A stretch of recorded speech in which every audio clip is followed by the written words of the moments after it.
ദൈവത്തിന്റെ ഇഷ്ടം ഹേതുവല്ലാത്ത ഒന്നും ഈ അഖിലാണ്ടത്തിൽ സൃഷ്ടിക്കപ്പെട്ടിട്ടില്ല. ദൈവത്തിന് ഇഷ്ടമല്ലാത്ത ഒന്നും ഈ ഭൂമിയിൽ സംഭവിച്ചിട്ടില്ല.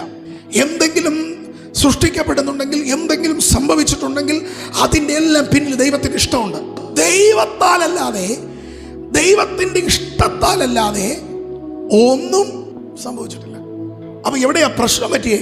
ദൈവത്തിന് ഇഷ്ടമില്ലാത്ത തലത്തിലേക്ക് നമ്മൾ എവിടെ തിരിഞ്ഞോ അവിടെയാ പ്രശ്നം തുടങ്ങിയേ. ബൈബിളിന്റെ ഭാഷയിൽ പറഞ്ഞാൽ ദൈവത്തിന് അനിഷ്ടമായത് എപ്പോൾ സംഭവിച്ചോ അപ്പോഴാ ചില പ്രതിസന്ധികൾ നിന്റെ ജീവിതത്തിൽ തുടങ്ങിയത്. എന്നാൽ ഈ കർത്താവ് ഇങ്ങനെ പറയുന്നു, ഇപ്പോഴും നിന്റെ അവസരം നഷ്ടപ്പെട്ടിട്ടില്ല. ദൈവത്തോട് സമ്മതിക്ക്.